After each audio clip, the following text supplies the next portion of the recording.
పడవేసి వృషణములు కనపడేటట్టుగా పడుకొని ఉంటుంది నందీశ్వరుడి యొక్క మూర్తి. ఎడమ చేతి బొటన వేల్ని, ఎడమ చేతి చూపుడు వేల్ని నంది యొక్క శృంగములు కొమ్ముల మీద వేసి కుడి చేతితో ఆయన యొక్క వృషణములను పట్టుకుని 2 వేళ్ల మధ్యలోంచి శివలింగాన్ని చూస్తూ హరహర మహాదేవ శంభో శంకర అనాలి. ఇలా ఎవడన్నాడో వాడు కైలాసమునందు శంకరుణ్ణి దర్శనము చేసినటువంటి పుణ్యం వాడి ఖాతాలో వేస్తారు. శ్రీమాత్రి నమః.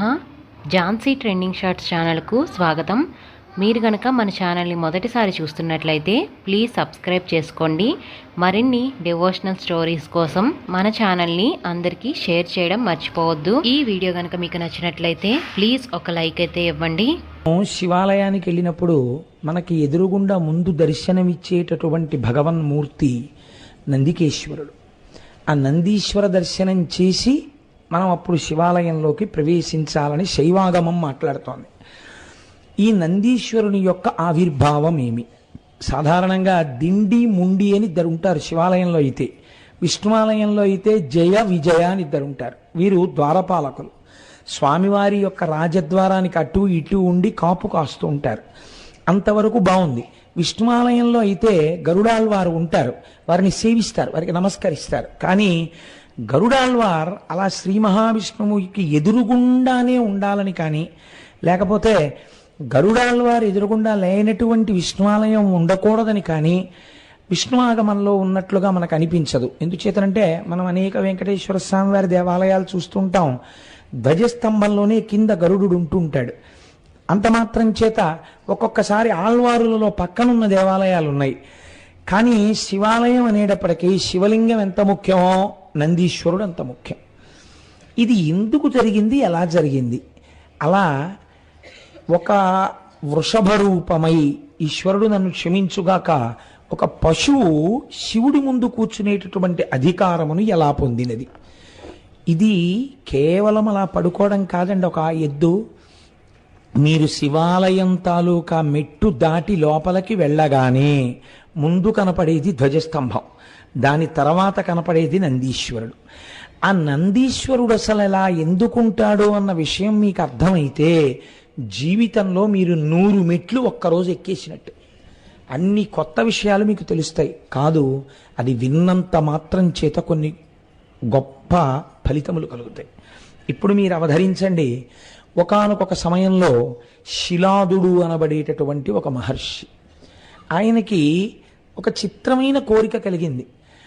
మనకి కోరికలు కలుగుతుంటాయి. చిత్రము అన్న మాట ఎందుకు వస్తుంది అంటే, చూడండి, ఎప్పుడు అసలు ఒక ఉపవాసం ఉండడం కానీ, ఒక భగవదారాధన చెయ్యడం కానీ, లేకపోతే భగవత్ సంబంధమైన విషయంలో పాల్గొనడం కానీ తెలియనటువంటి వ్యక్తికి చాలా భగవత్ సంబంధంలో మగ్నమై ఉండే వ్యక్తి కనపడ్డాడు అనుకోండి, ఆశ్చర్యంగా ఉంటుంది. ఏమిటండి ఆయన అలా ఉంటాడు, మరి అంత భక్తి ఏమిటండి అంటాడు. తన దగ్గర లేనిది వేరొకరి దగ్గర ఉంటే చిత్రంగా అనిపిస్తుంది. కానీ భగవంతుని యందు పూనిక కలిగినటువంటి వారు సాత్వికమైన భక్తి చేత ఈశ్వరుణ్ణి కిందకి దింపి తీసుకొచ్చి ఆయన యొక్క అనుగ్రహాన్ని మన మీద వర్షింపచేశారు. అలాంటి వాళ్ళల్లో ప్రాతస్మరణీయుడు శిలాదుడు ఒకడు. ఆయన తన గురించి తాను కోరుకున్నది లేదు, తన గురించి తాను ఆలోచించింది లేదు. ఆయన ఇంద్రుడి గురించి గొప్ప తపస్సు చేశాడు. తపస్సు చేస్తే దేవేంద్రుడు ప్రత్యక్షం అయ్యాడు. నీకేం కావాలని అడిగాడు. అడిగితే ఆయన అన్నాడు, సాధారణంగా ఎవరైనా ఏం అడగాలి, నా కొడుకు కావాలని అడుగుతాడు. ఆయన అన్నాడు, అయోని సంభవుడైన కుమారుడు, చిరంజీవి అయిన కుమారుడు, పరమభక్తుడైన కుమారుడు నాకు కావాలన్నాడు. మీరు అసలు ఆ చిత్రం చూడండి. నాకు కొడుకు కావాలంటాడు ఎవడైనా. ఆయన అన్నాడు అయోని సంభవుడై ఉండాలన్నాడు. అంటే తన కొడుక అంటే తన కొడుకు కాడు, అయోని సంభవుడు కదా. కాబట్టి తన భార్య ఎందు జన్మించే అవకాశం ఉండదు. అది ఎంత త్యాగం అండి నిజంగా. అసలు ఆ భార్య ఒప్పుకోవద్దు. ఇంత తపస్సు చేసి తమకి కుమారుడు కావాలని అడగలేదు, ఒక అయోని సంభవుడు కావాలి. అలాంటి వాళ్ళండి లోకానికి యుగ యుగముల వరకు వెలుతురు ప్రసరింపచేశారు. వాళ్ళు ప్రాతస్మరణీయులు, వాళ్ళు నమస్కారము చేయబడడానికి యోగ్యులు. అందుకే వాళ్ళని తలుచుకుంటే పాపాలు పోతాయి. అటువంటి అయోని సంభవుడు పరమభక్తుడై ఉండాలి. ఆయన చిరంజీవి అయి ఉండాలి. కొంతకాలం ఉండి కొంతకాలానికి వెళ్ళిపోవడం కుదరదు. అటువంటి కుమారుడు నాకు కలుగుగాక అని అడిగాడు. అడిగితే దేవేంద్రుడు నాలాగే ఓసారి తలకాయ గోక్కునన్నాడు, ఇలాంటి కోరిక నా గురించి తపస్సు చేసి ఎవ్వరూ అడగలేదు. ఇది నాకున్న సమర్థత చేత నేను ఇయ్యగలిగినది కాదు. ఎందుచేతనంటే ఇంద్రత్వం అనేది కూడా ఒక పదవి. ఈ పదవి కొంతకాలం ఉండి వెళ్ళిపోతుంది. నా పదవే తాత్కాలికం, నేను తాత్కాలికం. ఇంద్ర పదవి వెళ్ళిపోయిందంటే ఇంద్రుడు వెళ్ళిపోతాడు, కొత్త ఇంద్రుడు వచ్చేస్తాడు ఆ పదవిలోకి. నాకే లేదు చిరంజీవిత్వం, నాకే లేదు శాశ్వతత్వం, నేను ఇంకోళ్ళకేమి ఇవ్వగలను? తాను వెలిగే దీపం అయితే కదా ఇంకో దీపాన్ని వెలిగించగలదు. తనకి విషయం తెలిస్తే కదా ఇంకొకళ్ళకి చెప్పడం, తనకి శక్తి ఉంటే కదా ఇంకొకళ్ళని రక్షించడం. ఇది నా గురించి తపస్సు చేసి ఎందుకు అడిగావు? నేను ఇవ్వగలని ఎలా అనుకున్నావు? నేను ఇవ్వలేను, కానీ ఇది నా సమర్థత కాదు, కానీ ఇంత తపించావు కనుక ఇది ఇవ్వగలిగిన వాడిని చూపిస్తాను. ఇలా ఇవ్వగలిగిన వాడెవరో తెలుసా? ఇది చాలా లోక విరుద్ధమైన విషయాన్ని నువ్వు అడుగుతున్నావు. ఇది ఇవ్వగలిగిన వాడు పరమశివుడు ఒక్కడే ఇవ్వగలడు. కాబట్టి నువ్వు ఆ శంకరుడి గురించి తపించు అన్నాడు. చిత్రం ఏంటంటే, పోన్లేండి ఇంకా అంత దూరం అయితే మళ్ళీ శివుడి గురించి తపస్సు చేసి ఇవన్నీ జరిగే పనిలో జరగని పనిలో పోయి మీరేమి ఇవ్వగలరు అని అడగాలి కదండి. మనమైతే అలా అడుగుతాం. ఆయన అలా అనలేదు, అలాగే అన్నాడు. ఈ పూనికండే, ఈ ధృతి, ఈ పట్టుదల, ఈ శక్తి లోకంలో అద్భుతాలు సృష్టించింది. నాకు తరచూ అనిపిస్తూ ఉంటుంది, మన పౌరాణిక వాంగ్మయం ఇవాళ ఏ స్థాయికి వెళ్ళిపోయిందంటే, పురాణంలో నుంచి ఏదైనా ఒక కథ వినడము అంటే ఏ పని పాడు లేనివాడు, జీవితంలో ఇంకా కేవలము మృత్యువు కొరకు ఎదురు చూడడం తప్ప వేరొక వ్యాపకం లేనివాడు, వాడి కొరకు మాత్రమే నిర్దేశింపబడినది అనేటటువంటి ఒక తప్పు అపోహ ఇవాళ కలి ప్రభావం చేత మన యందు కలిగింది.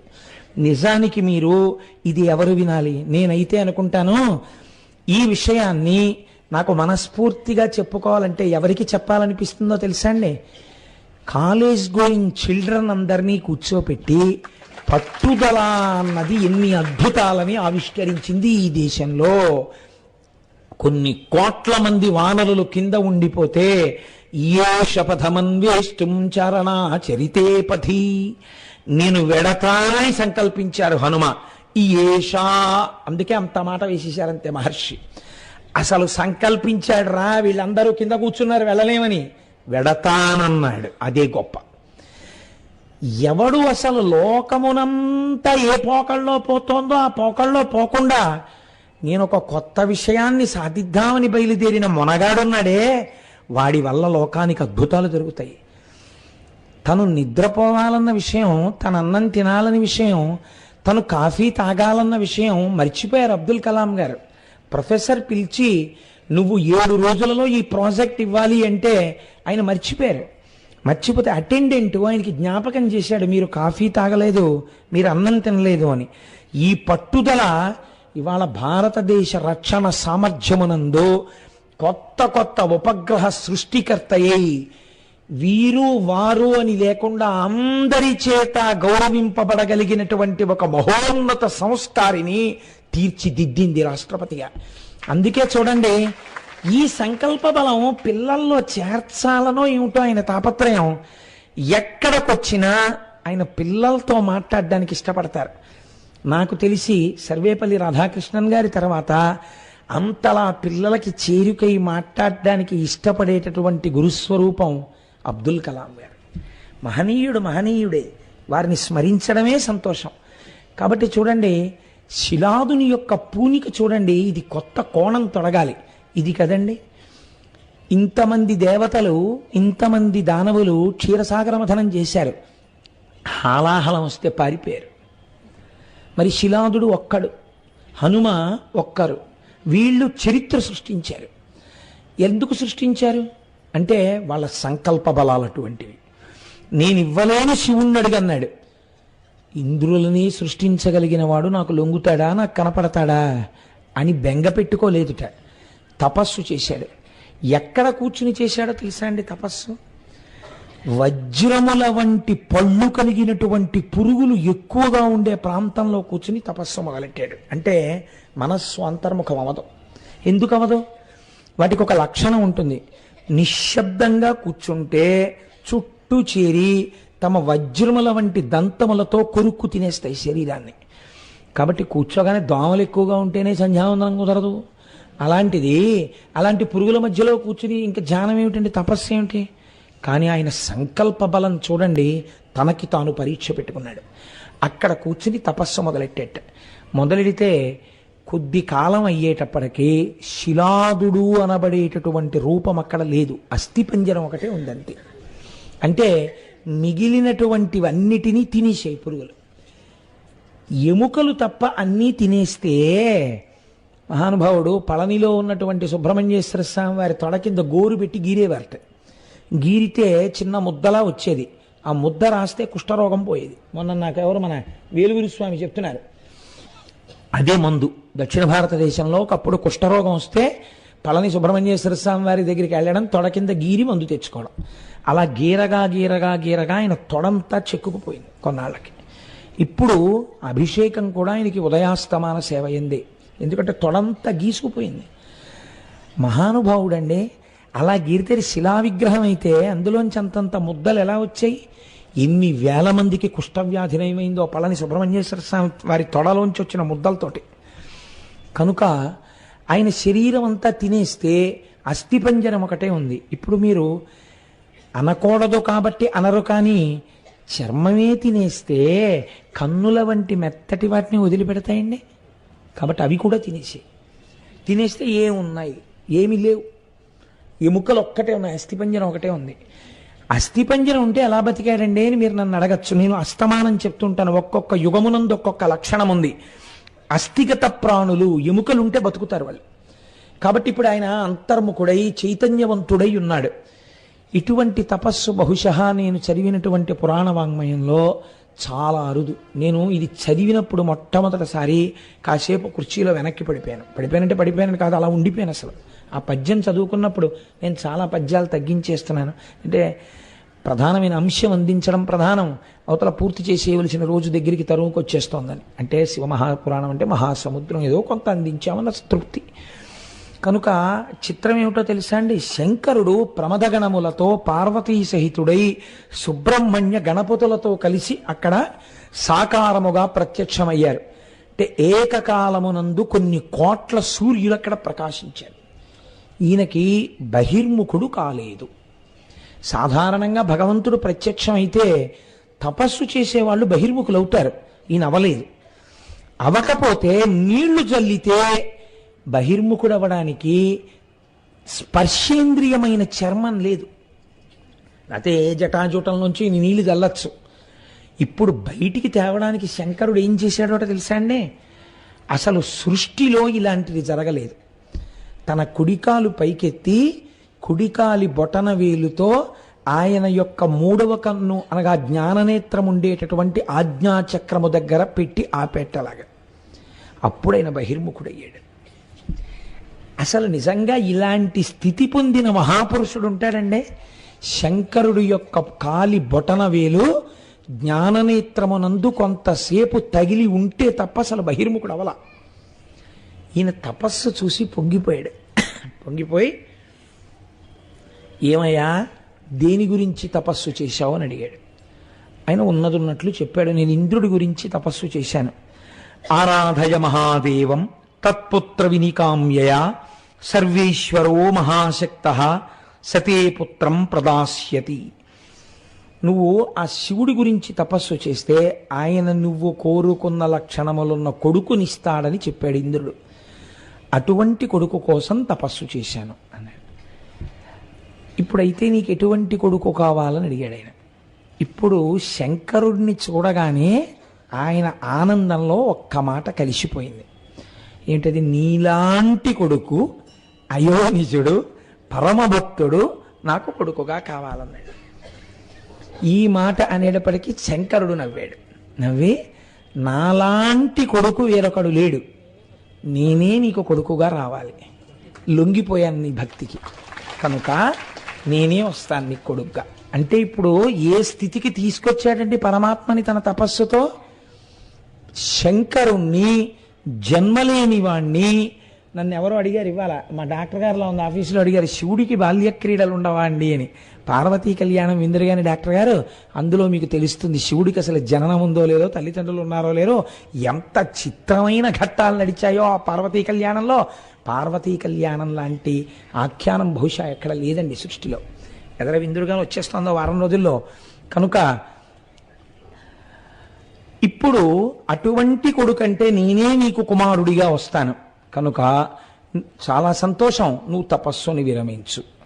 ఇంకొక వరం ఏమీ ఆయన అడగలేదండి, ఇదొక్కటి అడిగి లేచి వెళ్ళిపోయాడంతే. తన గురించి ఏమీ లేదు. మరి ఇది ఎందుకు అడిగినట్టు? చాలు, ఇలాంటి వాడొకడు ఇంకొక కొత్త స్వరూపం వస్తోంది, ఇది లోకాలను ఉద్ధరిస్తుంది. నేను పుట్టినందుకో, నాకొక శరీరం ఉన్నందుకో, ఈ శరీరాన్ని ఈశ్వరార్పణముగా ఉపయోగించి నేను ఒక బృహత్ కార్యాన్ని లోకం కోసం చేశాను. వీరిని మహాత్ములు అని పిలిచింది లోకం. వీరు మహాత్ములంటే, అందుకే అటువంటి మహాత్ముల కోవలోకి ఒక చంద్రశేఖర పరమాచార్య స్వామిని చెప్తాను. ఎందుకని? మహానుభావుడు ఎక్కడికి వెళ్ళినా ఎప్పుడూ సనాతన ధర్మాన్ని, వైదిక నిష్టని పెంచి ప్రోధి చేయడానికి ఎంత తపించారో. పిల్లల దగ్గరికి వెడితే శ్రీరామ ఎలా రాయాలో వాళ్ళని కూర్చోపెట్టి నేర్పేవారు. శ్రీరామ రాసేటప్పుడు ఒక్క పుస్తకం పట్టుకుని రాయకండి. నేను అందుకే శివరాత్రి నాడు శివకోటి రాయడం కూడా మనం అంతర్భాగం చేద్దామనడానికి కారణం ఏమిటో తెలుసా అండి? నా సొంత తెలివితేటలేం కావు, పరమాచార్య స్వామి వారు చేసిన ప్రయోగం అది. రామచంద్రమూర్తి ఫోటో ఎదురుగుండా పెట్టుకుని శ్రీరామ అని రాసోసారి ఇలా చూడండి, శ్రీరామ అని రాసి ఇలా చూడండి, శ్రీరామ అని రాసి ఇలా చూడండి. నామం రాసి ఆయన్ని చూస్తూ, నామం రాసి ఆయన్ని చూస్తుంటే మీకు తెలియకుండా మీ యందు రాముని యొక్క తేజస్సు ప్రవేశిస్తుంది.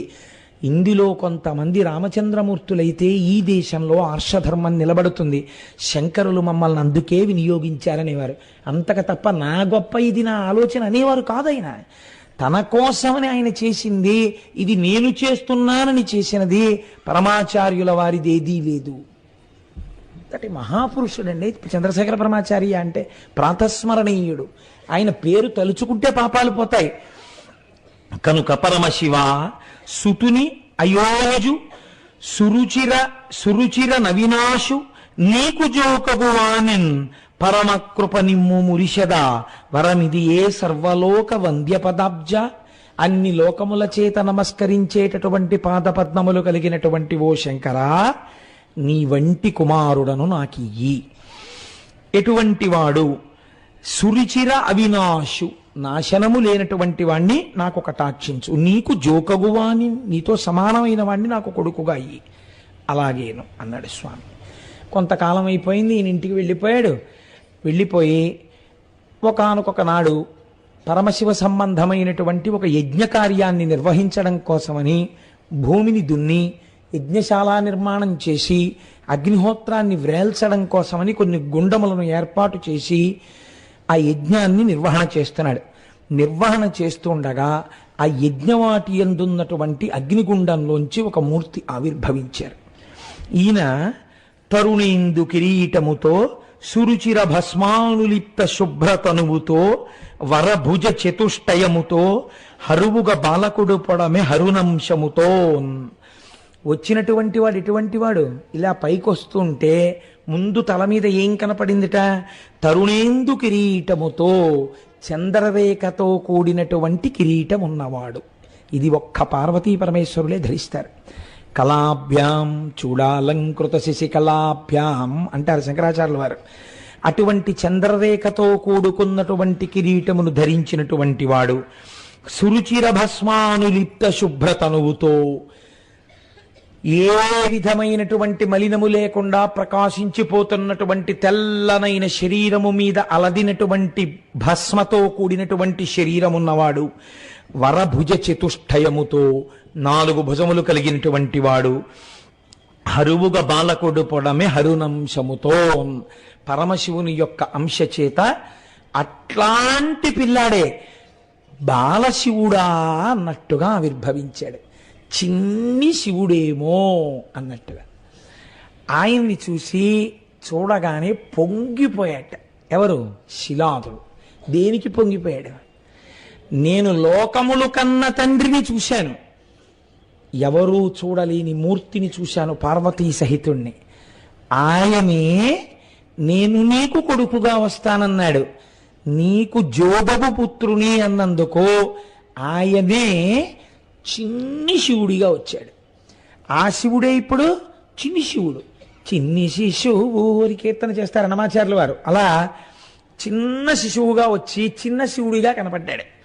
కనపడితే ఆ చూడగానే శంకరుడి యొక్క అనుగ్రహాన్ని దర్శించట శిలాదుడు.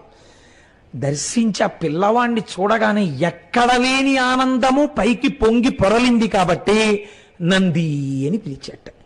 నాలో ఆనందమును ఉద్భవింపజేశావు కాబట్టి నిన్ను నంది అని పిలుస్తున్నాను అని నంది అని పిలిచి కొడుకుని వెళ్ళి కౌగలించుకున్నట్ట. కౌగలించుకొని సంతోషపడి నందమొసగిన వాడవుట నంది అనుచు నామకరణంబునర్చి నానా విదార్థ సంచయము నిమ్మిమై నర్ధి జనులకిచ్చి తనియ చేసి ముదంబునదనరుచుండే. నంది అనేటటువంటి నామకరణం చేసి పుట్టగానే నన్ను సంతోషింపచేశావని ప్రజలందరూ ఆయన్ని చూసి పొంగిపోతుండగా ఆ పిల్లవాడు దినదిన ప్రవర్ధమానం అవుతున్నాడు. అయితే మీకు ఇక్కడ ఒక అనుమానం వస్తుంది. ఏమండి, మీరేమో 4 భుజములు కలిగినటువంటి వాడై 3వ కన్నున్నవాడై పరమశివాంశతో పుట్టాడని అంటున్నారు.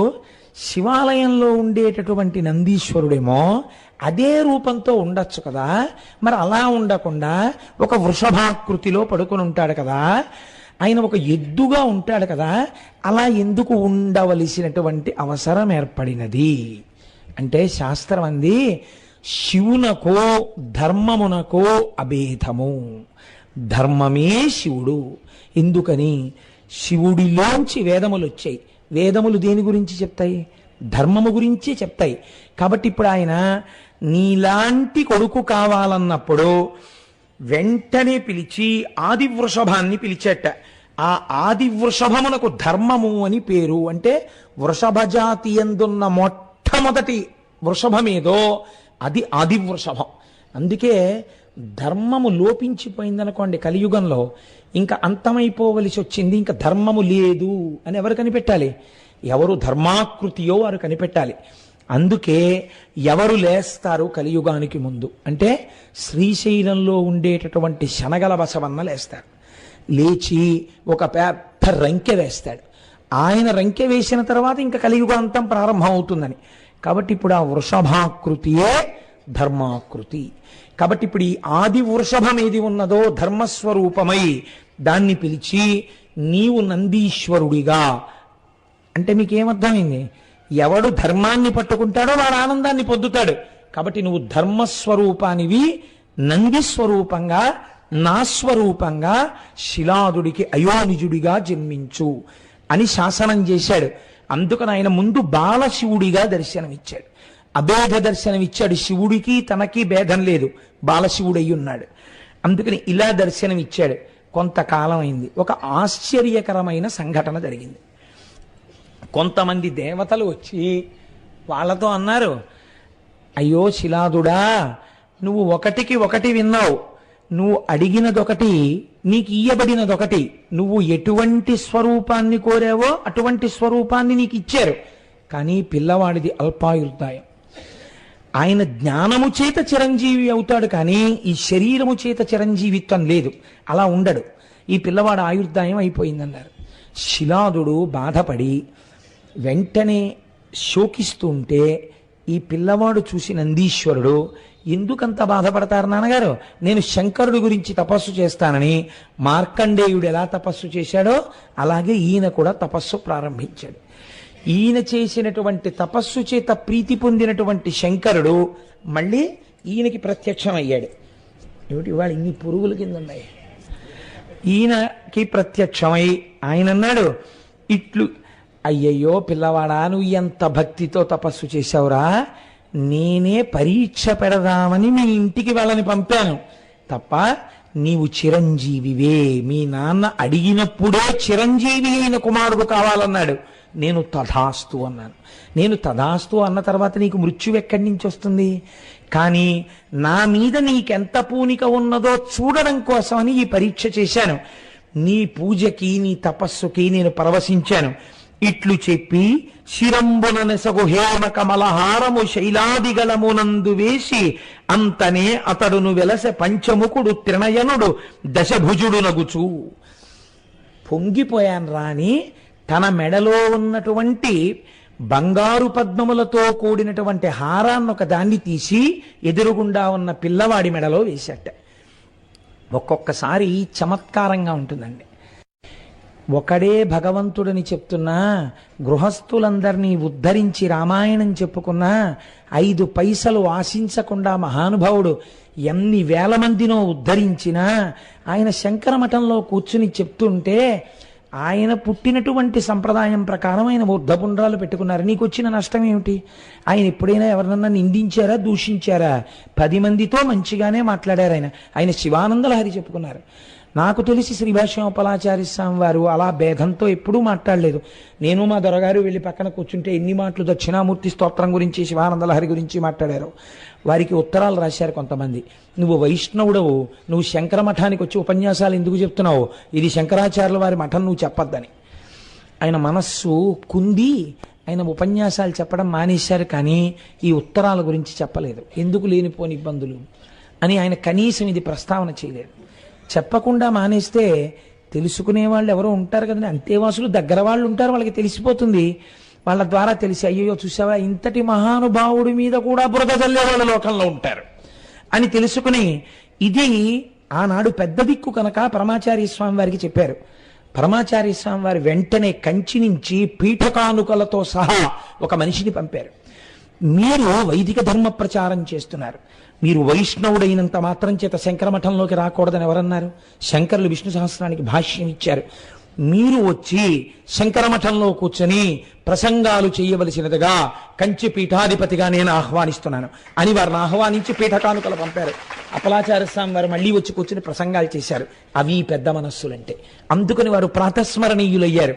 అందుకని తెల్లవారి లేస్తే నడిచే దేవుడిని నమస్కరిస్తాం, నడిచే దేవుడిని స్మరిస్తాం. అంతటి మహాపురుషుడు పరమాచార్య స్వామి అంటే. కనుక చూడండి, నేను ఈ విషయాన్ని మీతో ఎందుకు ప్రస్తావన చేయవలసి వచ్చింది అంటే, ఇది నీకు కేవలం పరీక్ష. ఈ పరీక్ష యందు నువ్వు నెగ్గావు కాబట్టి ఒక సన్మానములో పరమాచార్య స్వామి వారు పంపించినటువంటి కామాక్షి మూర్తికి ఎంత పరవశించిపోతామో, అలా శంకరుడు తన మెడలో ఉన్న మాల తీసి ఆ పిల్లవాడి మెడలో వేసేట. ఈ మాల ఆయన మెడలో వెయ్యగానే ఏమి జరిగింది అంటే, ఆయనకి కూడా 3వ కన్ను వచ్చింది. ఆయనకి కూడా సద్యోజాత అఘోర తత్పురుష వామదేవ ఈశానములని శివుడికి ఎలా 5 ముఖాలు ఉంటాయో 5 ముఖాలు వచ్చాయి. ఆయనకు కూడా 10 భుజములు వచ్చాయి. వచ్చి శివుడితో సమానంగా అలరారుతూ ఎదురుగుండా నిలబడ్డాడు. పార్వతీ పరమేశ్వరుల యొక్క అనురాగం అంటే ఎలా ఉంటుందో చూడండి. పొంగిపోతూ పార్వతీదేవి వంక చూశాట్ ఇలా తిరిగి. అమ్మవారు పుత్ర ప్రేమతో పరవశించిపోతూ ఆ నందీశ్వరుణ్ణి అక్కున చేర్చుకుందిట కొడుగ్గా. కడుపున పుట్టినవాడు అవ్వాలా అండి? విశాల హృదయం ఉన్నటువంటి వాడు అంత ప్రేమగా ప్రవర్తిస్తాడు. అక్కున చేర్చుకుని కౌగలించుకుంటే, మీరు ఇలాంటివి వింటే మన ప్రవర్తన ఎందే ఒక మార్పు వస్తుందండి. ఒక చిన్నపిల్లల దగ్గరికి వెళ్ళి మాట్లాడేటప్పుడు, నేను ఒక నందీశ్వరుడితో శంకరుడు మాట్లాడినట్టు నేను మాట్లాడలేనా? నేను అంత ప్రేమగా కౌగలించుకుని మాట్లాడలేనా?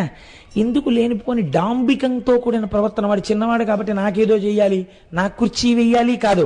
వాడిని చూడగానే నేనే వెళ్ళి గభాలను కౌగలించుకుని, ఆయుష్మాన్ భవ, నాన్న బాగున్నావా, బాగా చదువుకుంటున్నావా అని మీరు అడుగుతారు. మీ సంస్కారాన్ని మార్చేస్తాయి. శంకరుడు అంటే శంకరుడే, మహానుభావుడు. జగతపితరవు వందే పార్వతీ పరమేశ్వరవు. కాబట్టి ఇప్పుడు సంతోషం ఆగలేదు ఆయనకి. శివుడా వెంటనే తన జడలనున్నహార నిర్మాలమగు వారి నంజలిన్ ఘటించి నందిపై చల్లి మించి జలములైదు నదులై ప్రవహించిన కజముగా తన జటాజూటంలో ఉన్న నీళ్లు తీసి ఆ పిల్లాడి మీద ఇలా చల్లేట. ఇలా చల్లితే అవి నందీశ్వరుడి నుంచి జాలువారి 5 నదులుగా ప్రవహించేట. అవే త్రిశ్రోత, జటోదక, స్వర్ణోదక, జంబూ నది, వృషధ్వని 5 నదులు వెడుతున్న మధ్యలో ఈశ్వరుడు యొక్క శివలింగం ఉంది. నందీశ్వరుడు ప్రతిష్ఠ చేసింది. 5 నదులలో స్నానం చేసి శివలింగాన్ని ఎవరు అర్చిస్తారో వారికి మోక్షం ఇయ్యబడుతుంది అని శాస్త్రం. కాబట్టి ఈ 5 నదులు ప్రవహించిన తరువాత పార్వతీదేవే కదండి, ఏమండి వాడికి నీళ్లు చల్లారు బాగుంది, వాడికి మీ మెళ్ళలో మాల వేశారు బాగుంది, మీ వంటి వాణ్ణి చేశారు బాగుంది, కానీ ఇంత చేసిన తర్వాత మీరేమో అంతటి చేత పూజనీయులా, మరి వాడికేం అధికారం ఉంది, వాణ్ణి ఏదో మంచి పనిలో పెట్టండి అంది. అంటే ఏం చేద్దామంటావు, అయితే మన ప్రమథగణాలన్నింటికీ నాయకుడిగా కూర్చోబెట్టి అభిషేకం చేసేయండి అంది. ఆయన్ని కూర్చోపెట్టి ప్రమథగణములన్నింటికీ నాయకుడిగా అభిషిక్తం చేశారట. చేసిన తర్వాత అమ్మవారు అందిట, ఓ మంచి భార్యని కూడా తీసుకొచ్చి ఇచ్చేస్తే ఇద్దరూ కలిసి చక్కగా ధర్మపథంలో నడుస్తారు. ఏం మీకు నేను లేను పక్కన, అలా వాడికి ఉండద్దు పిల్లాడికి, అందులో మంచి భార్యని తెండి. ఇది ఏ హృదయం మీరు ఆలోచించండి, తల్లిదండ్రుల హృదయం. పిల్లవాడు బాగా చదువుకోవాలన్నప్పుడు చదువుకొనిస్తాం, చదువుకునేవాడు ఉద్యోగంలోకి వచ్చేసాక వాడికి తగిన భార్యని వెతకాలోయ్ అని బెంగబెట్టుకుంటాడు. ఆడపిల్లకి సంబంధం వెతకడం కన్నా యోగ్యుడైన కొడుకుకి సంబంధాలు తిరస్కరించడం చాలా కష్టం అవుతుంది కదండి. తిరస్కరించి కావలసిన సంబంధం వెతుక్కోవడం చాలా కష్టం అండి. ఎందుకని తండ్రి రాజీ పడలేడు. తండ్రి కొడుక్కి తగిన కన్యనే ఇవ్వాలని కోరుకుంటాడు. అందుకే తండ్రి ఎంచి వివాహం చెయ్యాలి తప్ప తాను ఎంచుకుని వ్యాలంటైన్స్ డే చేసుకోవడం ఈ జాతి సంప్రదాయం కాదు కదా. అది తల్లిదండ్రులను అవమానించుటయే. వాళ్ళకి తెలియదా ఎవరినిచ్చి పెళ్లి చేయాలో? ఏమో, నిశ్చితార్థం అయిపోయిన తర్వాత కానుక పంపిస్తే పెద్ద దోషం లేదు కనుక తప్ప అంతకన్నా పరిధిని అతిక్రమించడాన్ని నేను సమర్థించలేను. కనుక ఏమైంది అంటే, ఇప్పుడు తగిన యోగ్యురాలైన కాంతని కూడా చూద్దామంది అమ్మవారు. పార్వతీ పరమేశ్వరులు నందీశ్వరుడికి భార్యని వెతికారండి. ఎంత చిత్రం అండి లోకంలో. వెతికి ఆయనకి తగినటువంటి భార్య మరుత్తుల యొక్క కుమార్తె సుయశ, ఆవిడ పేరు యశ అంటే కీర్తి. సుయశ మంచి కీర్తి. దేనివల్ల వస్తుంది కీర్తి? నడువడి వలన. నడువడి తెలిసిన పిల్ల కాబట్టి ఇప్పుడు భర్తను ఎలా అనుగమిస్తుంది? నీడలా అనుగమిస్తుంది. తల్లిదండ్రులు ఇచ్చిన సంబంధాలు అలా ఉంటాయి. కాబట్టి ఇప్పుడు ఏమైంది? మంచి కన్యని తెచ్చి సుయశ అనబడేటటువంటి మరుత్తుల కుమార్తెనిచ్చి నందికేశ్వరుడికి వివాహం చేశారు. పీటల మీద ఎవరు కూర్చోవాలి నందీశ్వరుడి తరపున? పార్వతీ పరమేశ్వరులు కూర్చున్నారు. ఏమి భాగ్యం పొందాడండి నందీశ్వరుడు. ఇప్పుడు మీరు నిజంగా ఓ శివాలయంలోకి శివుణ్ణి చూడ్డానికి వెళ్ళగలరా? నందీశ్వరుణ్ణి చూడగానే కాసేపు నిలబడి చెక్కున చెయ్యి చేర్చి అలా ఏమి భాగ్యం పొందినవాడివయ్యా అని మీరు కాసేపు నందీశ్వరుణ్ణి చూస్తారా? నందీశ్వరుణ్ణే చూడాలి కదండి. ఆయన పొందినంత భాగ్యం ఎవరు పొందారు? ఇన్ని భాగ్యాలకి ఎవరు కారణం? శిలాదుడి తపస్సు. ఆయనది తపస్సు అంతా. కాబట్టి ఇప్పుడు ఒక మాట అన్నాడు ఆయన, ఏమయ్యా నువ్వింత వైభవాన్ని అనుభవించావు, తనకని వైభవం ఏం అడగలేదే మీ తండ్రి? నిన్ను అడిగాడంతే. కానీ నీ వల్ల మరి మీ తండ్రి తరించద్దు. ఆయన తరించిపోవడానికి నీ తండ్రిని ఎటువంటి స్థితి ఇస్తున్నానో తెలుసా? నీదు తండ్రియు తాతయు నాదు గుణములందు ప్రాముఖ్యము చెందియుందురికను నేనెచట నుండు నీవందు నిలువు, నీవు ఎచట నివసించిన నేనందు నెగడియుందు. నీ తండ్రిని నీ తాతని కూడా సమున్నతమైన అధికారము కలిగినటువంటి ప్రమథగణముల యొక్క స్థితిలోకి తీసుకొస్తున్నాను. వాళ్ళు కూడా నన్ను సేవిస్తూ ఉంటారు. ఒక మంచి కోరిక కోరుకున్నవాడు, ఒక మంచి చెయ్యాలనుకున్నవాడు తన ప్రయత్నం లేకుండానే ఏ స్వార్థం లేకుండా ప్రవర్తించిన వాడికి కావలసిన కోరికే ఈశ్వరుడు చూస్తాడు. వాడి గురించి చూసుకోక్కర్లేదు, వాడి గురించి ఈశ్వరుడు చూస్తుంటాడు. యోగక్షేమం వహామ్యహం. కాబట్టి ఇప్పుడు శిలాదుడు ఎక్కడికి వెళ్ళిపోయాడు? ప్రమథగణములలో ఒకడుగా చేరిపోయాడు. ఇప్పుడు ఈ ప్రమథగణములకు నాయకుడు ఎవరు? తన కొడుకు నందీశ్వరుడే. ఒక తండ్రికి ఇంతకన్నా గొప్ప పదవి ఏముంటుందండి? తండ్రి గారు అదే ఆఫీసులో 30 ఏళ్ళు పనిచేసి ఏదో చిన్న ఆఫీసర్ అయ్యాడు. ఆయన కొడుకే, ఆయన కడుపున పుట్టినవాడే ఐఏఎస్ చదివి ఆ మొత్తం ఆర్గనైజేషన్ అంతటికి ఒక రాష్ట్రానికి అధికారిగా వచ్చాడు. ఇప్పుడు ఆ పిల్లవాడు ఇన్స్పెక్షన్కి వస్తున్నాడు. ఈయన కూడా చిన్న అధికారి. తండ్రి కొడుకు ఒక్కింట్లోనే ఉంటున్నారు. నాన్నగారండి రేపు నేను ఇన్స్పెక్షన్కి వస్తున్నాను, కానీ మీరు మాత్రం లేచి నిలబడ్డం అవి ఏం చేయకండే, మీరు నమస్కారం పెట్టడం అవి చేయకండే అని ముందే కొడుకు తండ్రికి చెప్పుకుంటాడు కదండి. అయినా ఇప్పుడు ఆ కొడుకు ఇన్స్పెక్షన్కి వస్తుంటే కారు వచ్చేసి కారు దిగిపోయి స్టేట్ లెవెల్ ఆఫీసర్ ఆయన, ఇక్కడ ఉన్న ఆఫీసర్ గారు కూడా లేచి నిలబడి ఎదురొస్తే గబగబా ఆయన మెట్లెక్కి ఆఫీసులోకి వచ్చి ఇన్స్పెక్షన్కి లోపలికి వెళ్ళి ఒక్కొక్కరిని పిలుస్తూ ఆఫీస్ చూడడానికి బయటికి వస్తూ ఉంటే ఇన్నాళ్ళు తనతో మాట్లాడిన వాళ్ళు ఆయన్ని తనని చూస్తుంటే ఆ కొడుకు ఆ తండ్రి భావాలు ఎలా ఉంటాయండి? ఎంత ఆనందాన్ని పొందుతాడు. అబ్బా నా జన్మ ధన్యం, నా కొడుకు ఇంత అధికారి. అందరి దగ్గరికి వెళ్ళి పరిచయం చేసుకుంటూ ఆ కొడుకు ఒక్కొక్కరు ఆయనకి షేక్ హ్యాండ్ ఇచ్చి నమస్కారం పెట్టి, సార్ నా పేరు ఇది, నేను ఇది చూస్తుంటాను సార్ అంటుంటే అలా తండ్రి దాకా వెళ్ళి ఈ పిల్లవాడే తండ్రికి నమస్కారం చేసి ఏమీ అడగకుండా పక్క నుంచి వెళ్ళిపోయాడు అనుకోండి. అబ్బా ఏమి కొడుకుని కన్నావయ్యా, ఆయన వెళ్ళిపోగానే వచ్చి కౌగులించేసుకోరు ఈ తండ్రిని. నందీశ్వర శిలాదులు ఆ స్థితిని పొందారండి లోకంలో. ఆయన ప్రమదగణాల్లో ఒకడు, నందీశ్వరుడు ప్రమదగణాలకి అధిపతి. ఇద్దరు శంకర కింకరు. ఇది వాళ్ళ యొక్క గొప్పతనం. మీరు సృష్టిలో చూసారా ఇంత చిత్రం? ఇది నందికేశ్వరుడు యొక్క చరిత్ర. కనుక ఇప్పుడు ఇంకొక వరం ఇచ్చేవాడు నందీశ్వరుడితో, ఎప్పుడైనా ఎక్కడైనా నువ్వు వెళ్ళి ఉంటే నేను అక్కడికి వచ్చేసి ఉంటాను. కాబట్టి నందీశ్వరుడు ఉంటే ఎవరుంటారు? శివుడు ఉంటాడు. నేను ఎక్కడైనా ఉంటే నువ్వు ఉంటావు. నేను శివుడిగా ఎక్కడైనా శివాలయం కట్టారో లింగ ప్రతిష్ఠ చేసి విడిచిపెడితే అది శివాలయం కాదు, నా ఎదురుగుండా నువ్వు ఉండాలి. కాబట్టి నువ్వు ఎచ్చట ఉంటావో అక్కడ నేను ఉంటాను, నువ్వు ఎక్కడుంటావో అక్కడికి నేను వచ్చేస్తాను. అంటే ఇప్పుడు నిజంగా ఎంత స్థితిని ఇది శిలాదుడు అడిగింది. గొప్ప భక్తి తత్పరుడు కావాలి నా కొడుకని అడిగాడు. ఆ పుట్టినవాడి భక్తికి ఈశ్వరుడు వశుడైపోయాడు. వశుడైపోయి ఈ వరం ఇచ్చాడు.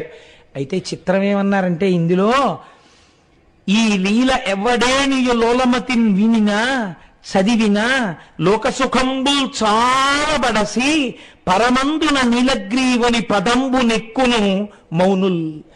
ఎవరైనా ఈ నందికేశ్వర చరిత్రని చదివినా, చేతులొగ్గి నమస్కరిస్తూ విన్నా, భగవంతుడి యొక్క అనుగ్రహాన్ని, నందికేశ్వరుడి యొక్క వైభవాన్ని మనసులో తరించుకుని మురిసిపోయినా వారికి ఇహమునందు సమస్త సుఖములనిచ్చి అంచమునందు ఇది విని పరవశించిపోయిన వారిని ఈశ్వరుడు తన ప్రమదగణములలో ఒకరిగా చేర్చుకుంటున్నాడు అని అభయం ఇచ్చారు.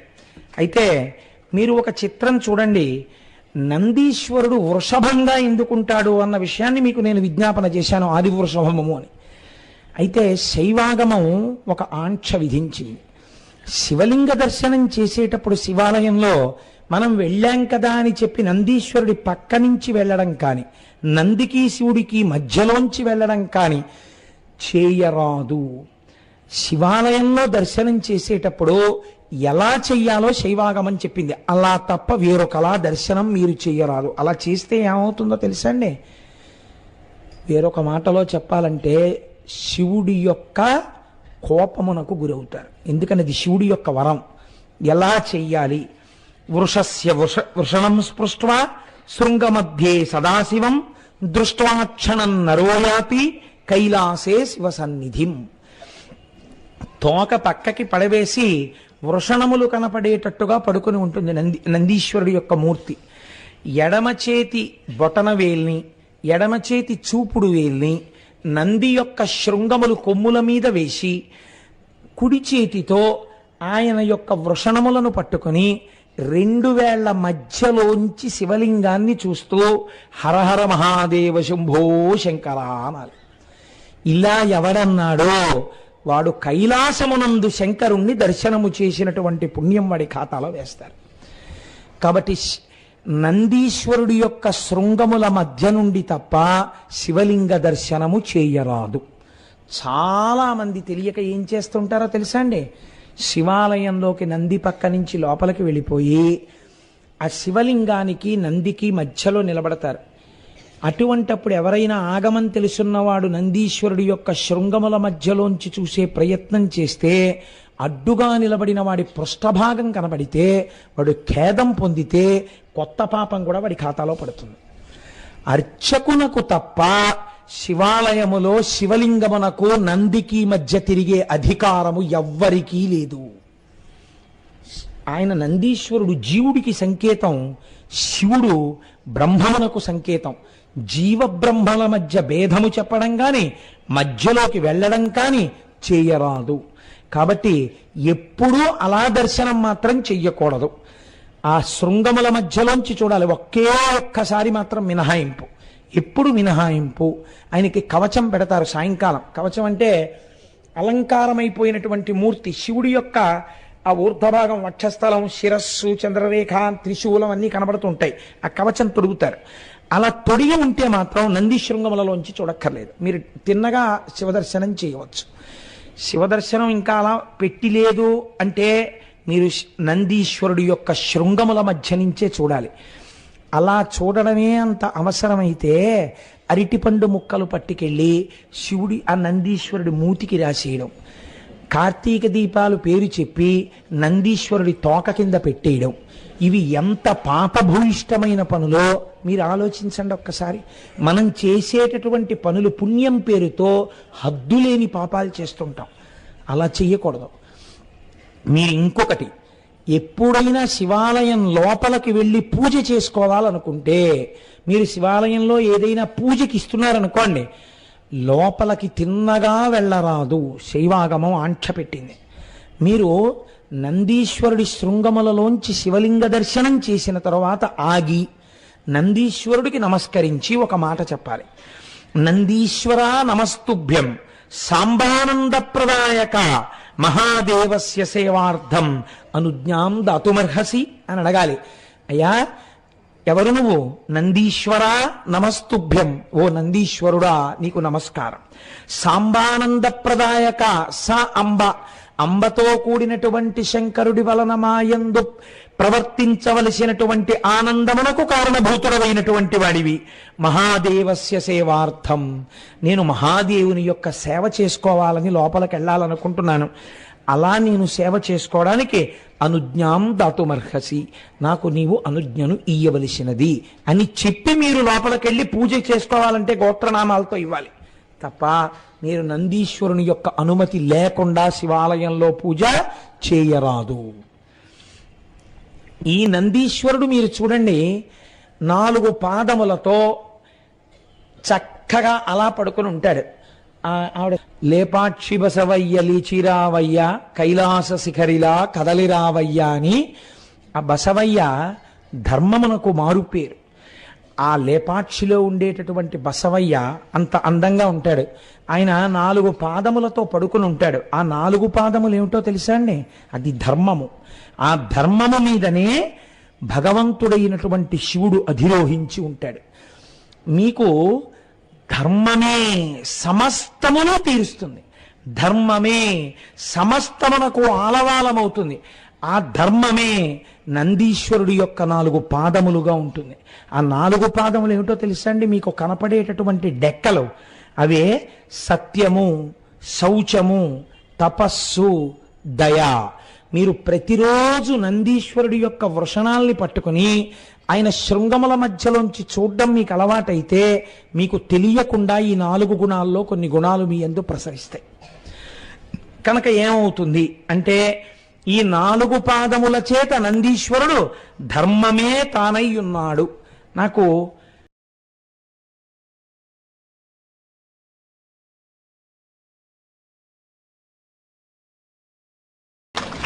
కాబట్టి అగ్ని శుద్ధి కార్యము, అగ్ని చేత శుద్ధి జరుగుతుంది. కాబట్టి ఇప్పుడు అగ్ని సంపర్కము కలిగినది విభూతి కదండి. విభూతి ఎందే ఉంది, అగ్ని సంపర్కం ఉంది, అగ్ని చేత కాలిపోయి ఉండిపోయింది అది. ఇప్పుడు దాన్ని మీరు ధరిస్తే మీ యందేది ప్రకాశిస్తుంది? జ్ఞానాగ్ని ప్రకాశిస్తుంది. ప్రకాశించడానికి యోగ్యముగా మీరు మీ ఉపాధిని సిద్ధం చేస్తున్నారు. కాబట్టి దీన్ని ఋతుమంతమును చేస్తున్నారు. సత్యం తెలుసుకోవడానికి మీరు దీన్ని వాడుతున్నారు.